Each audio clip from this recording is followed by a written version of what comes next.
Hello and welcome to the Voice of TOD. I'm Tom, and today we've got another game review. I've not done one of these for a while, but this is something that I want to build into the channel and do a lot more of, because games are my number one passion. So with that, this is our third one, I think, and they've been spread out over many months. The last one was Cyberpunk, the one before was Jedi Fallen Order.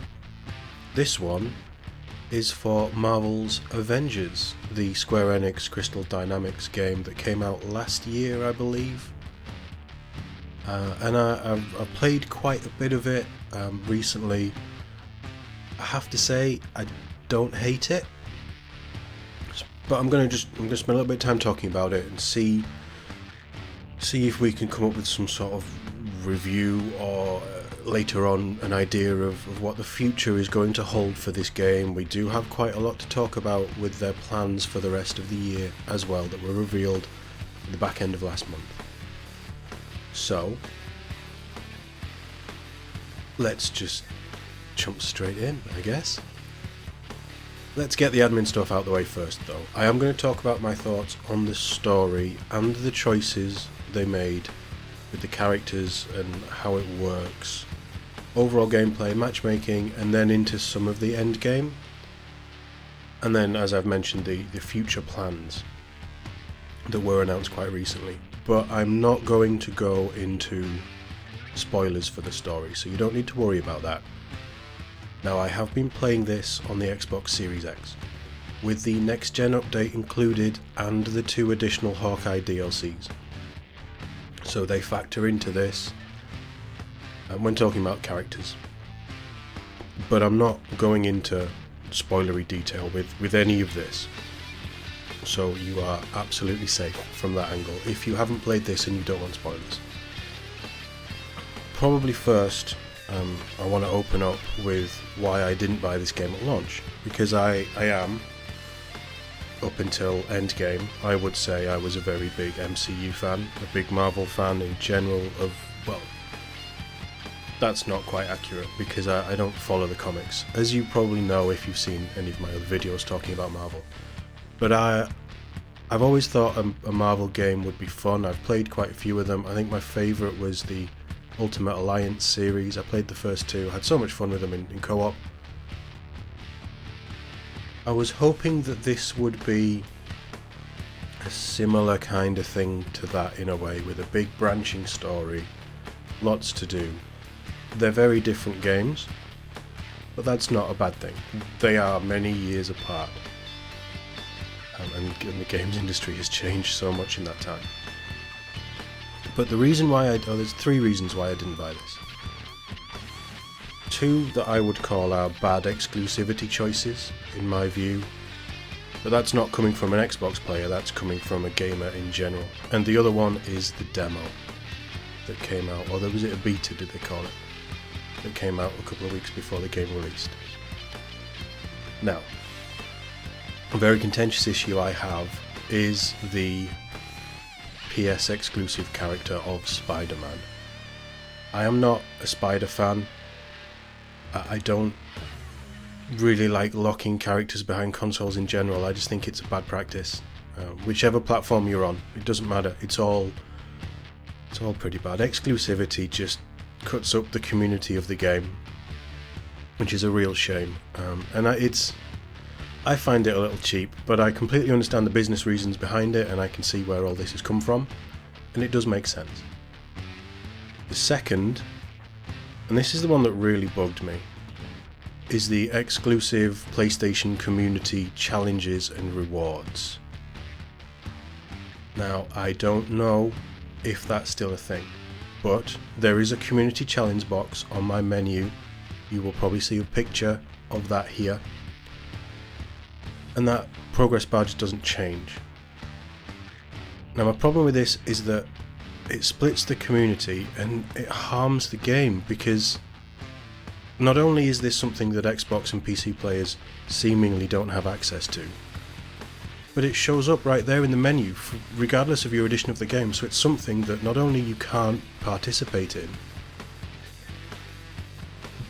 but they've put it right there in your face, and it just feels like it's sticking 2 fingers up at anybody who didn't buy a PlayStation. which I think is quite poor. Now, if it turns out that that isn't what that is, and this is something else, I can't figure out what else it could be, but if it is something else, then I will retract that. But from what I can tell, in the time that I've put into this game, that progress bar has never moved, so it's clearly something to do with a community challenge. The only community challenges I know were locked to the Sony consoles, which I think is quite bad. The other issue I had was the demo. It just wasn't fun. It didn't look great, and I lost interest very quickly. But we are, 7-8 months on from release now? So with the next gen upgrade, this is probably a good time to jump in if you haven't played, and you want that next gen experience. I think the story is, in the back of my head, it might have been another reason why I was holding off, because I don't know who Miss Marvel is. I don't really know much about the Marvel characters outside of the X-Men and the MCU. And putting an unknown character to probably, 85-90% of the potential player base is a bit of a risk to be the main focus of the game, especially after spending the first mission, and this isn't spoilers, this was the demo mission, playing as the Avengers, getting a feel for what the game could be as the Avengers, and then breaking them up. Having already done that in the films with Civil War, it felt like quite a strange choice, but playing the campaign, it really does work. It's a very bold choice. I feel it pays off. The first two missions set Kamala Khan as a huge Avengers fan. She has the trading cards, sticker books, she has posters, t-shirts, plushies. She is a huge Marvel fan. A superhero fan, I guess. It's all Marvel. But she's also wonderfully set up to be the player's eyes into this world of established superheroes. We know them through the MCU, you may know them through the comics, you may know them through other games. If you're playing a game like this, you already have some connection to some of these heroes. You are a fan, and that's what she embodies at her core. It just works. I think the story is really good, I think it's very engaging. It does bring in each hero at certain points, and every hero feels quite true to their characters, from what I know about them in the MCU anyway. You do get a mix of missions with specific heroes, or the freedom to choose whoever you want to play, which is quite nice, and it enables you to feel a little bit more free. If there's certain characters that you don't enjoy playing, you can just play as someone else later. So that, I think all of that worked. I will just touch on the heroes themselves, because it's quite an impressive roster and cast. So Kamala Khan, or Miss Marvel, is voiced by Sandra Saad, who is excellent. All of them are mostly on their A game here. I have a few quibbles, but we'll get to that. Captain America is voiced by Jeff Sheen. Hulk is voiced by Darren DePaul, with Banner voiced by Troy Baker, who I'm sure everybody has heard of. Thor is voiced by the amazing Travis Willingham. I'm a bit of a Travis fan. Iron Man is voiced by Nolan North, who again, everybody will probably know. Black Widow voiced by Laura Bailey, who again, I'm a bit of a fan of. And then the two DLC characters, we've got Kate Bishop Hawkeye, who is voiced by Ashley Birch, and she is incredible.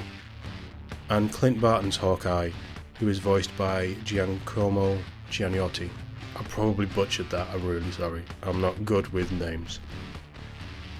But also a special nod to Maria Hill, who is an NPC, you don't get to play as her. She's voiced by the legendary Jennifer Hale, who is just incredible as well. So, they're not pulling any punches with the cast. This is an ensemble of some of the greatest voice actors in video gaming history. And each one brings, like I say, a solid performance. Some of the best voice acting that I've heard in years is in this game. as you'd expect. There are a few issues that I've mentioned. These are purely personal, however. I know these are personal, but I like to put my personal spin on these things, so Nolan North, to me, will always be Nathan Drake. It doesn't matter what he speaks, who he's voicing, outside of maybe Penguin, who's a Cockney geezer in the Batman series. But whenever I hear Nolan North speaking, I hear Nathan Drake, despite everything he's done. I also feel that Jeff Sheen was a touch off with how I imagine Cap. Like I said, this is personal, it's all minor, it doesn't take anything away from the game. But with Cap, my only reference point is Chris Evans. And Cap is one of my favourite characters in the MCU, of all of them. So it's a very personal, minor little gripe. And it doesn't take away from the quality here, it's just my take, be it good or bad. But the characters themselves, the heroes, they offer slightly different playstyles depending on who you pick. They can just be minor changes to some very different experiences between them. Each character feels, to me, like you would expect that hero to feel. Hulk is slower and smashes things, but he seems to have this raw strength that you would expect. Black Widow is very agile and sneaky. Cap is a solid brawler who can buff teammates and throw the shield with brutal efficiency. Iron Man and Thor are very similar, but the differences between them make them unique, even down to Mjolnir being able to pin enemies to walls while Thor wrecks shop. I had fun with most of the heroes. My personal choices, my personal favourites, were Clint, Hawkeye, Black Widow and Cap. I think that Clint is my favourite, but it comes down to how you want to play personally. And there's enough difference and variation within the characters and as the entire sort of roster. I think anybody could find somebody that they really wanted to play. Like I've said, my only reference point for these heroes really is the MCU, and the character design for me was a little bit off. Personal issue, and it doesn't take anything away from the game. Especially if you grew up with the comics, you will have had hundreds probably at this point of different artists tackling these characters, but over the years in my head, Cap is Chris Evans, Widow is Scarlett Johansson, Iron Man is RDJ, and so on. It's personal, it's minor, but there was something in certain moments and cutscenes when you focus on the heroes. The faces are slightly different and it threw me, but as someone who has followed the comics, that probably won't bother you, you wouldn't even think about it. Well, let's dive a little deeper into the gameplay.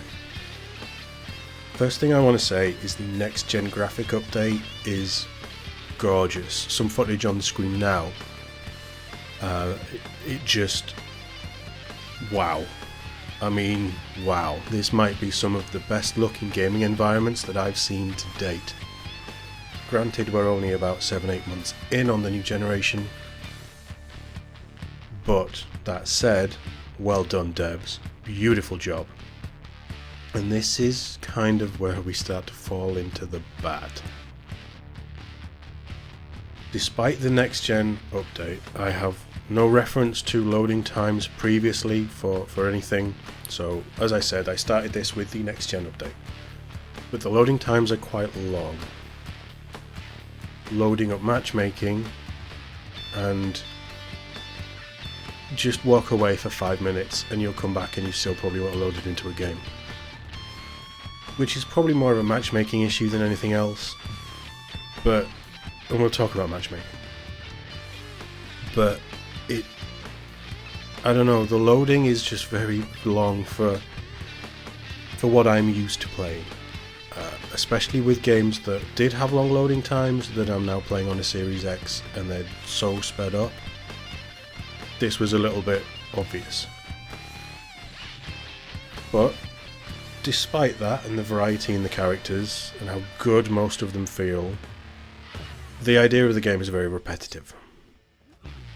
Basically mash 2 or 3 buttons with the odd special ability thrown in and kill waves of enemies, and move on to the next wave. Missions don't have a huge amount of diversity after the story, and that repetitiveness does ramp up pretty quickly. It's also very buggy. Half the time, maybe several times in missions, you even have to reload the last checkpoint because the enemies don't spawn in. I had a night where this happened about 10 times in half an hour and I just gave up. It's a huge problem. And when you bring in those long load times, it makes things even longer and less enjoyable. Leveling the characters, in all fairness, doesn't take too long. Each character has 50 levels, lots of skill options, and quite a variety in how you can build out and customize their abilities to work. Gear goes up to 130 power soft cap, and then you use your upgrade mats to max them out to 150 after upgrades. All of this actually felt quite good. The gear drops are frequent and they always push you towards that soft cap. There's a good mix of rarities dropping as well all through the game, unlike other games I've played. The missions do feel rewarding, even if playing them doesn't. You normally get some good strong rewards afterwards. And in regard to that, I love the ability to just hold down left trigger and it equips all of your highest power gear for that character. If you are just power leveling, it's a simple quality of life addition, but it makes everything so much quicker. And this is the only game that I've seen use that feature. Excellent, absolutely excellent. And like I say, if you're just trying to grind up to that soft cap, it just keeps pushing you up and pushing you up power-wise. So fantastic. Now on to the matchmaking. This isn't crossplay, so you can only play with other people on your console, which I think hurts this game probably on anything but PlayStation.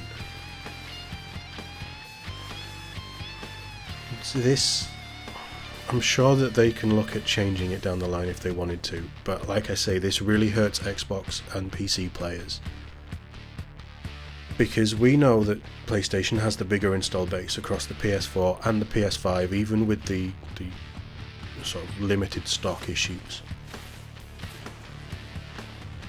But on the Xbox, which is the only one that I can really talk to, it takes ages to find a full group of you and 3 others.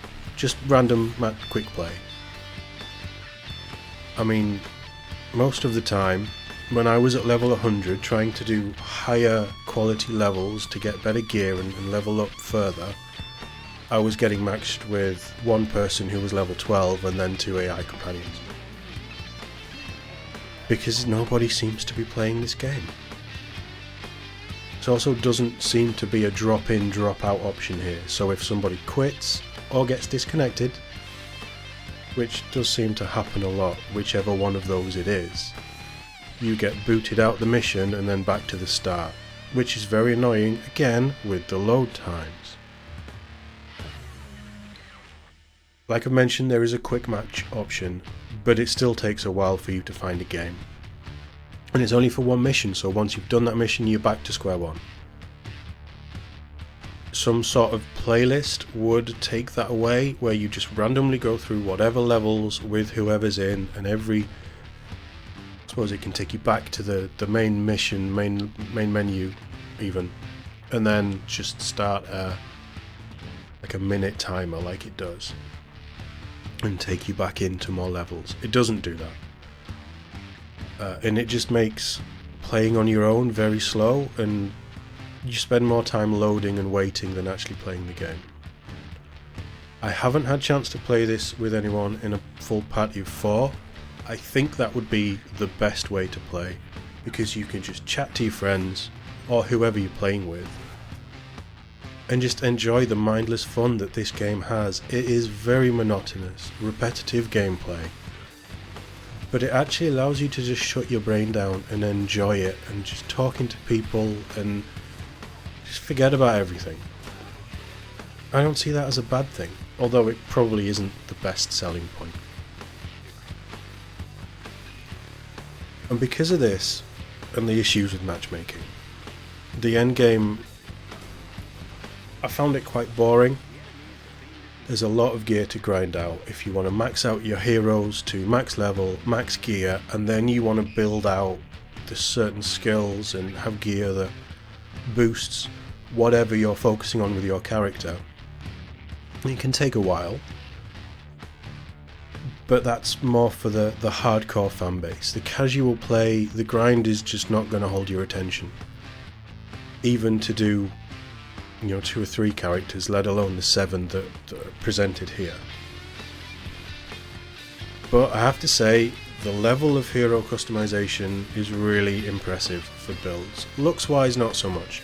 Despite this being a PvE game at full price, you still have to use real money to buy the character cards that unlock extra cosmetics, all emotes, and all but one takedown animation. None of this changes anything about the game. I will make that clear. There is no pay to win element in this game at all. But still, I personally don't like it.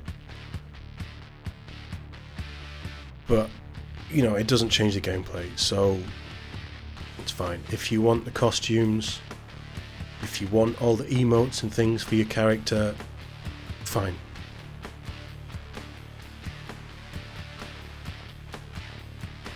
It's just, in general, a practice that I don't like in the gaming industry. Assassin's Creed does it all the time. Assassin's Creed does it worse than this, because they even sell XP boosters, because they make their games so big that to speed up the process you buy these XP boosters. Ubisoft games are really bad for it in game purchases, especially on single player stuff. And this isn't a dig at Square Enix or Crystal Dynamics, because this is just how the gaming industry is. Doesn't mean I have to like it. But if you want your character to look that certain way, buy it. Nobody's going to stop you. If you'll get the enjoyment and you think it's worth the money, and it's probably not a huge amount of money, 10 quid would probably get you a character card with their in-game currency that you have to buy. But if that money goes straight back into the development of this game and future content, then it is a win-win. And if you want to support this game further than just buying it and playing it, I don't think anybody should tell you not to. It's not something that I would personally do unless there was a costume that I really wanted my character to have. But the variety of free costumes that you get, while not the best, they were the ones that I preferred over any of the others anyway. So, take from that what you want. But that probably leads us nicely into the future of this game. At the moment, it has taken 6 months, 7 months maybe, to get to this point. And there's been the really nice next gen upgrade, probably some quality of life changes I've not really seen, but I came in late, and then the 2 new characters. Granted, they both play similarly, with them both being archers, but I quite like them. The DLC story parts, they're quite short, but they are quite nice. There's 4 or 5 levels. I enjoyed everything that they set up. They do add to the continuation of the main story, and they justify their existence enough, I would say. The 2 Hawkeye DLCs do pair up very nicely as well. So if you're jumping in now, you will have access to them anyway. You don't have to buy them, it's not an additional extra. And I quite like that practice, that your characters will just be given to you. We don't know if that will continue. But in all honesty, if you get your free character and then you spend a couple of quid to get all the unlocks for them, it's not really a big deal. That's probably fair, in all honesty, playing devil's advocate. But for the future of the game, that brings us on to the previously mentioned Sony exclusive Spider-Man character. This has been delayed until summer at the least. We know that there have been issues with the games industry settling into working from home across the board, and I don't think anybody should be mad about things slowing down, games getting delayed, because it means that they will be better when they come. This game has had a lot of delays for the post-launch content, but I can't imagine how hard it is for the devs to be working at home and trying to build all this stuff. So cut them all the slack in the world that they need to get it done and get it done right. They have said Spider-Man won't arrive before the big Wakanda DLC that is later this year. I'm throwing up the roadmap so we can sort of see what's releasing when. So we'll talk about, as we move through, where we are from sort of end of March, early April. So the March stuff has already come out, the next gen update and the second Hawkeye DLC. So let's go into spring.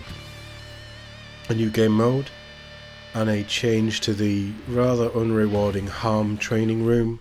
This will be quite nice, and I'll drop in to see what they do and how it plays, but I don't see it being a major change or inclusion. New hero outfits is always nice, especially if there's a way to earn them in game. Not that they say that here, but there will also be ongoing improvements to matchmaking, thank God, gear and progression, which is always going to be a good thing, and post level 50 progression, which probably means extra skills, or at least ways to customize your current skills. Also, MCU outfits sound great to me, until I saw an article last week that said they would be in-game purchases, so I can live without them. That's a personal choice again, but whatever.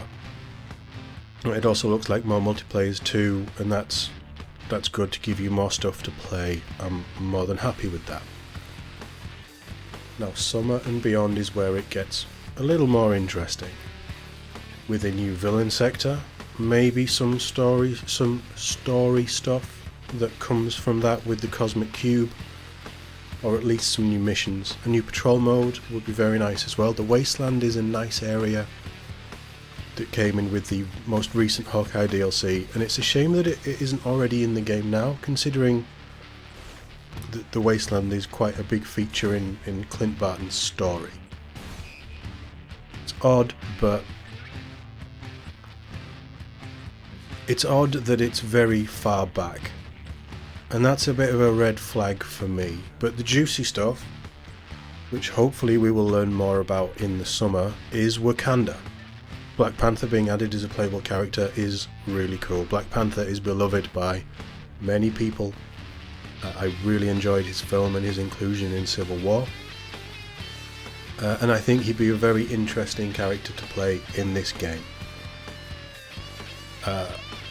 It looks like no other characters though, and it's probably 6 months at that point without a new hero. Hopefully Wakanda will be a sizable expansion, and it would really need to be to make Wakanda feel as true and sprawling as it is, and do justice to Black Panther as a character, and the gamers, really, anybody that's still playing this at that point. They will have been waiting a long time for some sizable new content. Hopefully people will still be around to play it then. Now, new content is always good, but outside of the Wakanda update, which is probably going to be fall time, we don't have a lot of details, and they have said that some of this might not happen this year. So, with Spider-Man still being a PlayStation exclusive character, which again they confirmed in the article, it looks like PC and Xbox players will only have Black Panther to look forward to as a new hero, and like I say, that's probably 6 months away at minimum. With no other new heroes being added to the game, is there enough to come back between now and then? We know this game didn't make its development costs back, but the promised additions are taking a long time to come into the game, and some still not on the horizon, it's starting to look like a real problem. The MCU is a multi-billion-dollar movie franchise with TV shows seemingly doing well, up to this point anyway, and fans you would think would be interested in a game like this. It should have sold loads. It's a real failure that it didn't, and one that it might not be able to recover from. Despite my fun with this game and how damn pretty it looks, it is a bit of a letdown. I would definitely say pick it up on sale and play the story, because the story is that good. But the game doesn't need to be in this dreaded live service model. These types of games take years to get right, and I don't think this has enough people and players behind it to keep it going long enough for them to fix the problems and fall into rhythm with new content. This should have been a single player or a co-op game that focused on the story with the branching elements and different ways to play with different heroes, and really play to the strengths that they had and the strong story that was written. This isn't Anthem by any means, but this is not as good as it should have been. That said, you throw this game open as a free-to-play on all platforms, with the already included challenge cards and the cosmetic system to make money, and then you make the Wakanda DLC worth the £40 or £50, $60 expansion fee, but you charge them a full game price. That could work. I just don't know if that's on the cards. Game Pass is another option, and one that I think there's been rumours of at times. But I think if this game gets thrown on Game Pass for console and PC, it might have a chance to just get through summer and then stick it on PS Plus around the time that Spider-Man's going to come out, or just before Wakanda, and that will give you a good boost as well. And hopefully that will breathe some life back into the game. But at the moment, I don't think any of that will happen, which is a shame. Because like I've said, for the story at least, this is well worth your time. And this is me from the editorial admitting to my mistake. It turns out that this will happen, because this month, for April, it is part of the PlayStation Plus free games. It runs from the 5th of April to the 5th of June. You can go and claim Avengers right now on your PlayStation and enjoy it, and it's well worth your time. But back to me rambling on in my review. And it's an easy game to pick up and play with friends, or just spend a couple of hours on an evening to wind down. But who knows what they're going to do. I think throwing it on Game Pass is a great idea for both console and PC. We'll have to see. But let me know what you think of the game if you've had a chance to play it. I'd be very interested in what the wider community thinks, and if they think there's any chance of it coming back and fixing the issues enough to make you want to play it again. If you want more of me, then you can check out my other videos. I'm also on Twitch. We're coming close to finishing our Mass Effect 2 playthrough, which will lead us straight into Mass Effect 3, and hopefully by this point the Outriders servers will have settled down, so we can do some more of that. My Twitch channel is in the description below, so check that out, come say hi, I'd love to see you all there. And if you enjoyed this, or any of my other content, please do subscribe, it makes a huge difference to the channel. Like the video, you guys know how this all works. And with that, thank you for watching, I hope you enjoyed this, and I'll see you in the next one.